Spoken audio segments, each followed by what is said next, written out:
What's up, Dolphins fans? We're back with another video. The Dolphins travel to Chicago to face the 3-5 Bears on Sunday in Week 9. Almost halfway done with the season. Some big acquisitions over the week. We got Bradley Chubb, traded for him for a first-round pick, one of the top pass rushers in the league. And then later in the day, we traded for Jeff Wilson in exchange for a fifth-round pick. One of the running backs from the 49ers had a great start to the season before that McCaffrey trade. But we're going to talk about the game today. We're going to talk about how that trade impacts us, both of those trades actually. But before we get into it, make sure you guys subscribe. We're continuing to grow. I'd really appreciate it. But other than that, let's get straight into it. So the Bears are 3-5, Dolphins 5-3.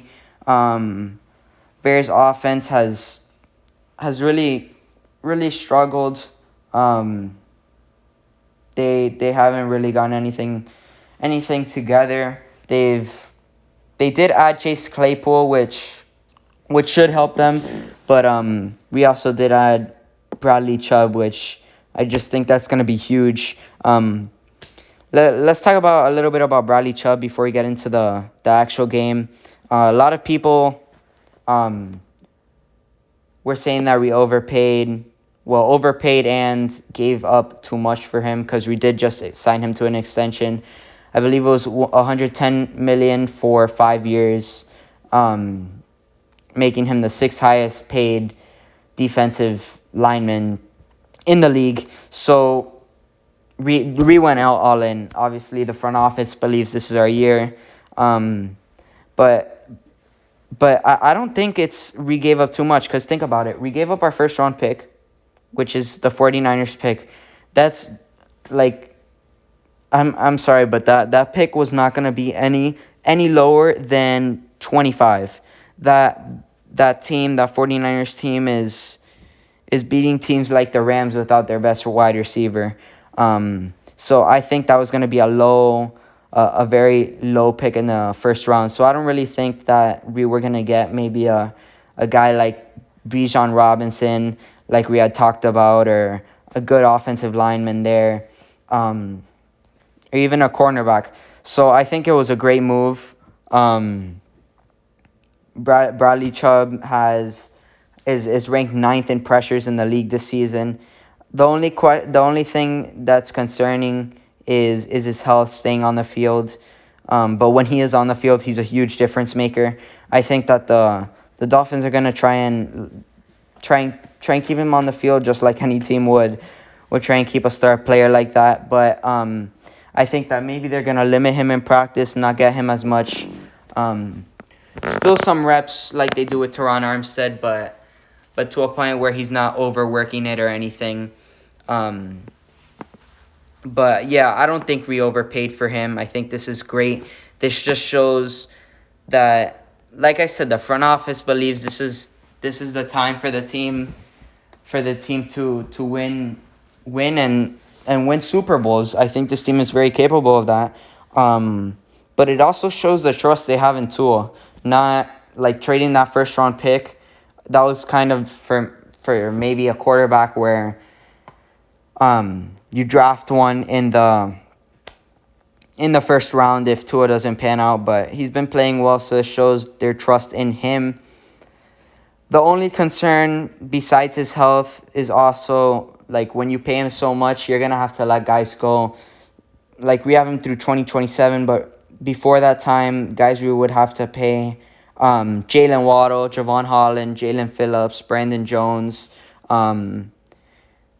Gesicki, Ogba, Solomon Kinley. Robert Hunt. And I believe that's it. Also, Xavier Howard, I think we have him through 2026. But I think that they'll be able to sign most of those guys, majority of them, because I do think they're going to trade away Byron Jones. I don't think they'll keep him. If Kader Kohu and Keon Crossan keep playing well. They do need experience, and Noah Banagany, hopefully he continues to play well. Having that big game against Pittsburgh, they might end up trading him some high value, get some good picks or good players in return for him. But yeah, I think it's a huge move. And then Jeff Wilson, just very explosive running back, can catch out of the backfield. One of the more underrated pickups from the trade deadline. But now let's talk about the game. Dolphins travel up to Chicago. First game of November, starting to get into that playoff conversation. Dolphins currently sit at 6, right behind the Jets. Could move up to a 5 with a win. To the 5 spot with a win and the Jets loss. Jets play the Bills. I talked about that game in my prediction video. Go check that out if you guys want to. But very big game for the Dolphins. It can really keep them going and go into next week against the Browns, which just came off a win against the Bengals. The Bears have kind of struggled on offense. Fields has just under 1,200 yards. He has 1,199 on the season. What I find crazy is that he's played three more games than Tua, has less yards than him, has less passing attempts than him, and completions. Less touchdowns. But I don't think that's like I've always liked Justin Fields. I don't think that's all his fault. He doesn't have the best help in the world. But they did add Chase Claypool. So like I've said, that should help. That should help them have Darnell Mooney as well. But yeah. First, let's talk about the defense and what we have to do. So first, with the addition Bradley Chubb, get pressure. I think this is going to be a way different defense. They have to get pressure on Justin Fields. Can't let him buy time in the pocket, and then also they can't let him scramble around and make plays, play backyard football, especially with the addition of Chase Claypool, where he can go up and get a 50-50 ball, and make plays downfield. So keep him from doing that, and then just force him to make mistakes.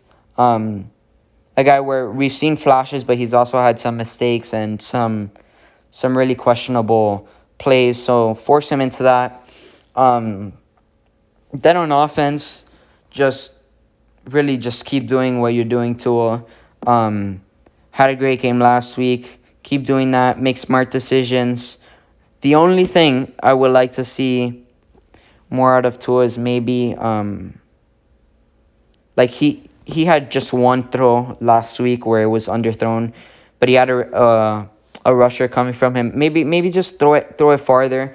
Of course we'd rather a completion, but if you have to throw it, just throw it farther. And Tyreek has to go out and maybe speed up, and maybe it's, I don't know, harder for him, but you hit him in stride and get points. I would like to see that.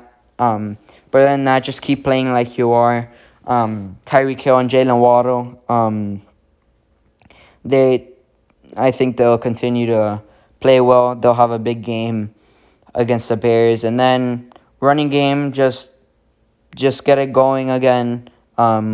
Mostert's averaging like 6 yards a carry. So very good there. Maybe give him a bit more opportunities.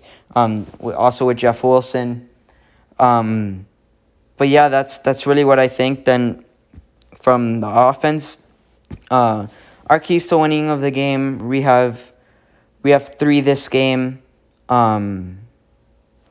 So I've said most of them. On defense, put pressure on Justin Fields.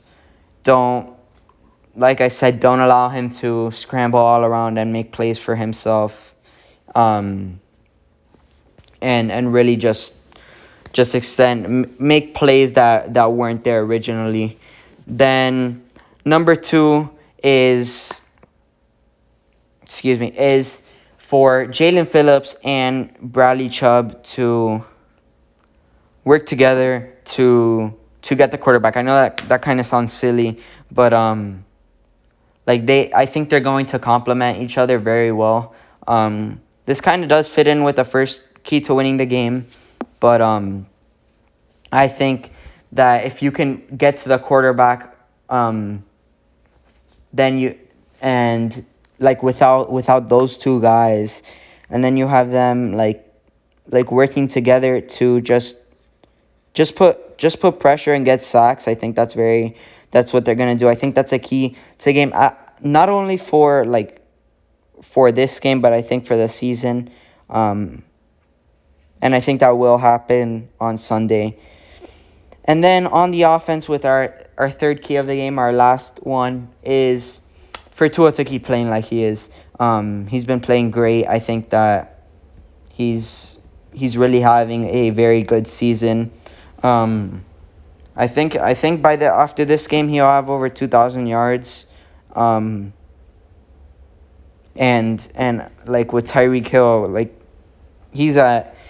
he's almost at 1,000 yards. Should break that this game. Just through 9 games, expected to, projected based on his games throughout the season, to break Calvin Johnson's record. So for him to keep going as well, same thing as Waddle. But those are my keys to the game. Now with my prediction, I think this game is gonna be another high scoring game for the Dolphins. I think they'll hold the Bears to less points. This game, especially with the addition of Bradley Chubb. So my prediction is 34-17. Dolphins win and extend their win streak to 3 games and go into the Cleveland Browns game 6-3. Let me know what you guys think about this game. What you think about the trades, and what you think about the future of this team. I'll be dropping a video on that too. But thank you guys for watching. Make sure you subscribe if you got up to here in this video and this point. I really appreciate you guys. You guys are really supporting me, so I appreciate you guys for that. But yeah, that's the end of the video. Thank you guys for watching, and fins up.